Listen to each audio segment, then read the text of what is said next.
Hi అండి. ఈరోజు మనం మన ఛానల్లో బాలమిత్ర కథలలోని వద్దంటే సహాయం అనే కథను తెలుసుకుందాం. చాలా కాలం క్రితం జక్కులమిట్ట అనే చిన్న కొండగుట్టకు సమీపంలో ఒక ధనవంతుడైన భూస్వామి నివసిస్తూ ఉండేవాడు. ఆయన భార్య గొప్ప పనిమంతురాలు. రోజంతా ఇంటి పని చెయ్యటమే గాక అర్ధరాత్రి దాటిన దాకా మేలుకొని కూర్చొని ఇంటిల్లిపాదికి కావలసిన నూలు తానే వడికేది, తానే ఆసుపోసేది, తానే పడుగు పేక వేసి మగ్గం మీద బట్టలు నేసేది. ఇంత చాకరీ చేయటం వల్ల ఒక్కొక్కప్పుడు ఆమె అమితంగా అలసిపోయేది. అయినా పళ్ళ బిగువున పనిచేసేదే కానీ మానేది కాదు. ఒకనాటి రాత్రి అందరూ భోజనాలు చేసి నిద్రలకు ఉపక్రమించాక భూస్వామి భార్య రాత్రం ముందు కూర్చొని నూలు వడుకుతూ, అబ్బబ్బా, ఎంత చేసినా ఈ పని తెమలదు, ఎవరన్నా వచ్చి కాస్త సాయం చేస్తే ఎంత బాగున్ను అనేసింది.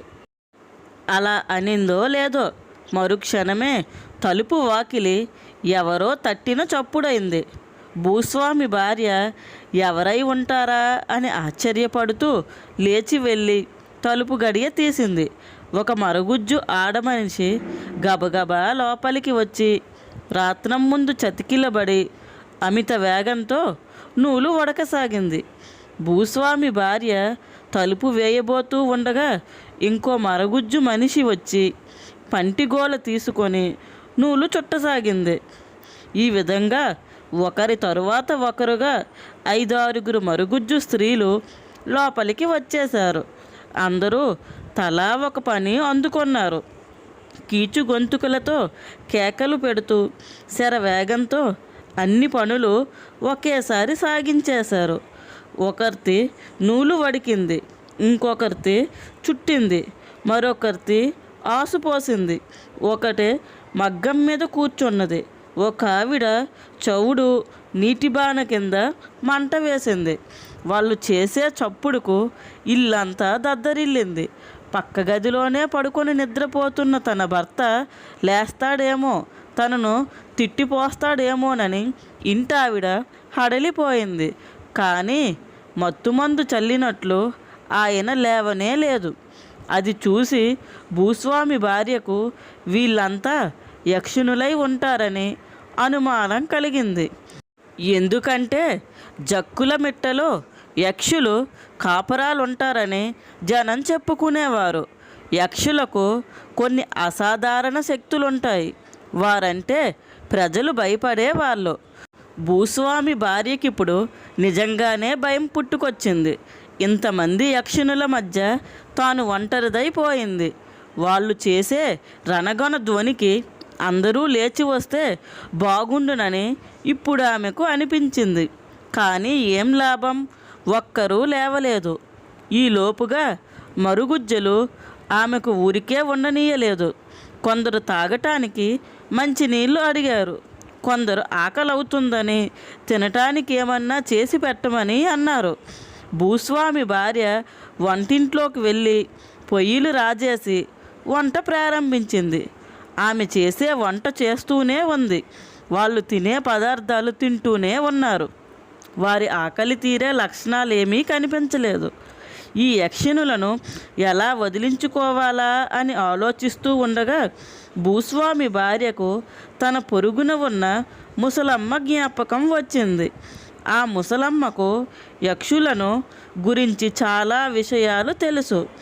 ఆ చుట్టుపక్కల ఉండే వాళ్ళలో యక్షులను కళ్ళతో చూసిన మనిషి ఆవిడ ఒక్కరితే. అందుచేత భూస్వామి భార్య చేసే వంట వదిలేసి దొడ్డిదారిన వెళ్ళి ముసలమ్మను లేపి జరిగిన సంగతంతా చెప్పింది. ఓసి పిచ్చిదానా, ఆ యక్షిణులు రాకుండా ఉండాలే గాని వస్తే మాత్రం వదలరు. అజ్ఞానం చేత నువ్వే వాళ్ళను ఆహ్వానించావు. ఇక ఎన్నడూ అలా సహాయం అడగక వాళ్లను వెళ్ళగొట్టే ఉపాయం చెబుతాను విను. ఇంటి బయట నిలబడే జక్కులమిట్ట తగలబడుతున్నదని కేకలు పెట్టు. ఆ కేకలు విని అందరూ బయటికి పరిగెత్తిపోతారు. నువ్వు వెంటనే తలవాకిలి గడియపెట్టు.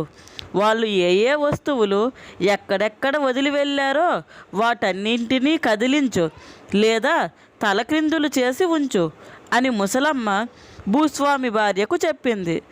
ఆమె తన ఇంటికి తిరిగి వచ్చి బయట నిలబడి, అయ్యయ్యో మంటలు, జక్కుల మిట్ట అంటుకొని మండుతున్నది అని కేకలు పెట్టింది. ఈ కేకలు విని మరుగుజ్జు స్త్రీలందరూ పరిగెత్తుకుంటూ బయటికి వచ్చారు.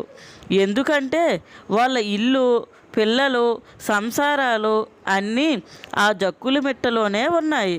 వాళ్ళు బయటికి రాగానే భూస్వామి భార్య గబగబా లోపలికి వెళ్ళి గడియ పెట్టేసి అన్ని వస్తువులను ముసలమ్మ చెప్పిన ప్రకారం కదిలించి పెట్టేసింది.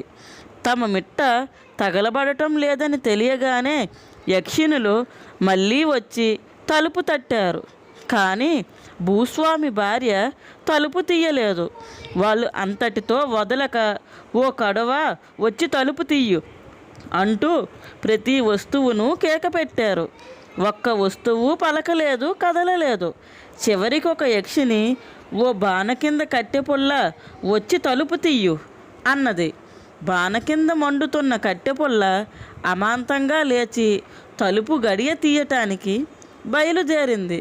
వెంటనే భూస్వామి భార్య చెంబుడు నీళ్లు దానిపై కుమ్మరించేసరికి ఆ కట్టెపుల్ల కాస్త చుయ్యుమని చల్లారి అక్కడే పడిపోయింది.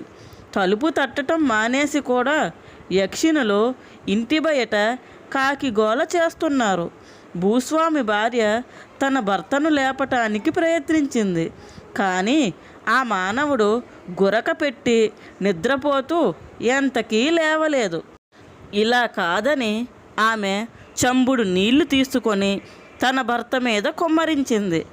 వెంటనే కోపంగా లేచిన భూస్వామి బయట ఆ గోలేమిటి అంటూ వెళ్ళి తలవాకిలి తలుపు తెరిచి చీకట్లోకి ముఖం చిట్లిస్తూ చూశాడు. అప్పుడు బయట అంతా సద్దుమణిగింది. యక్షిణులు తమ ఇళ్లకు తాము వెళ్ళిపోయారు. ఆ తరువాత వాళ్ళు ఎవరి ఇళ్లకు రాలేదు.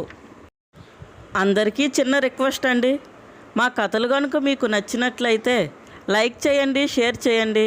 మా ఛానల్ను సబ్స్క్రైబ్ చేసుకొని పక్కనే ఉన్న బెల్ ఐకాన్ని కూడా క్లిక్ చేస్తారని కోరుకుంటున్నాం.